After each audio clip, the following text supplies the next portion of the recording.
Welcome to my tutorial about replacing the ion exchange resin in the iron cartridge for a Pureau or a no-scale Supreme iron. On the bench you will see we have the special spanner, a funnel and the refill pack at the back for replacing the resin in the cartridge. The first thing you need to do is to isolate the water supply. This is normally done by the two valves that will be either side of the filter in the plumbed pipework. If you need to maintain water supply during the time of servicing, if you have got it fitted, you can open up the bypass valve during this time. Now, taking the vessel, imagining that this is suspended on the wall, of course, you get the spanner and you slide it up to as near to the top as you can get it, and you turn from right to left, and it releases the tension from the O-ring. Now I've got this already loosened, but as I said, they can be a little bit tight, but if you do find it a bit tight, just put a little bit of heat round here and it just helps to loosen the joint a little bit. Right, okay, so we undo the sump as per normal, okay, and you'll find that when the sump is taken out, so I'll just put that down there, you'll find that you've got the cartridge inside upright like that, and it's in the sump. So we lift the cartridge out because this is what we're going to be working on. Let me just put the sump away over there. And for this demonstration, I'm actually using a new cartridge. So there's no actual media inside this cartridge. But from what you can see is that we've got the top there, which has got the central holes. So the water comes out through there. And at the bottom, we have the radial holes, which are on around the outside. Now, it's the bottom that we need to open. And just taking the bottom out. Now, on this new cartridge, there's a couple of foams in there. You might find there's only one, or you might find, as in this one, you've got two. Just put them down to one side for a moment. Now, what we need to do next is to get the cartridge stood upright, and then using the funnel, we place the funnel here so it can capture the resin when we pour it in. Taking the ion exchange bag like this, we open it up, and inside you should see that you've got a bag of resin, and taped to it are two little polyphos balls.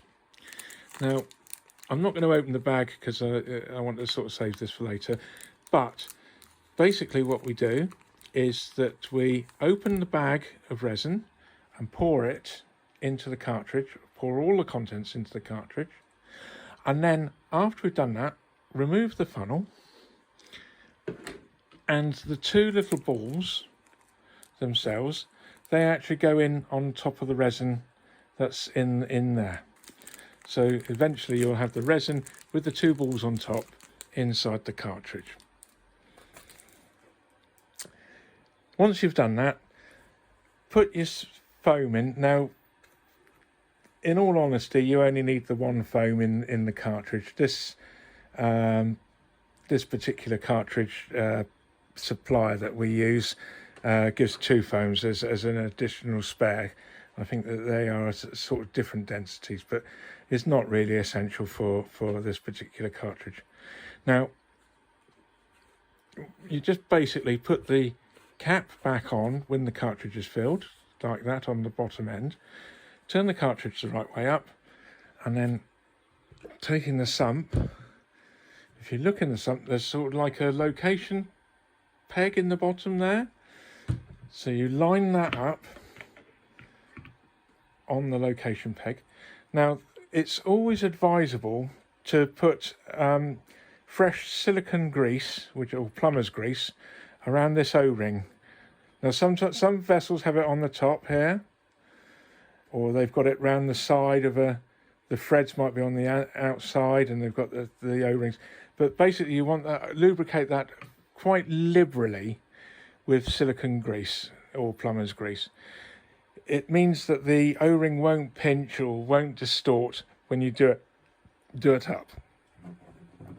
So when we get the vessel head back on, which will be on the wall, basically you locate that peg into that hole and you basically do the sump up until it's about hand tight.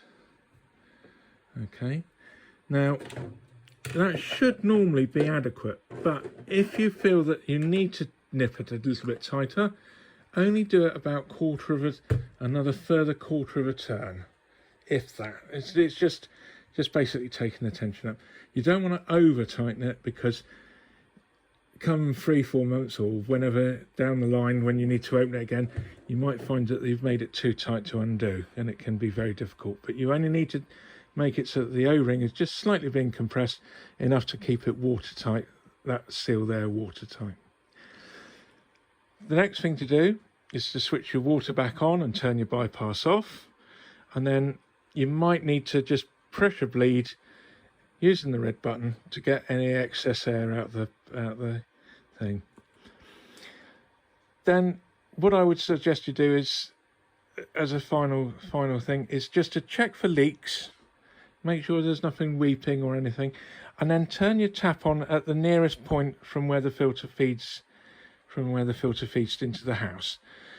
Just run it for a few minutes just to make sure that it's all settling down, all the air's sort of drawn right out, and let the cartridge settle. And that's it. You are there, finished, and you've replenished your filter for another 3 months. Thank you for listening to my video. Bye bye.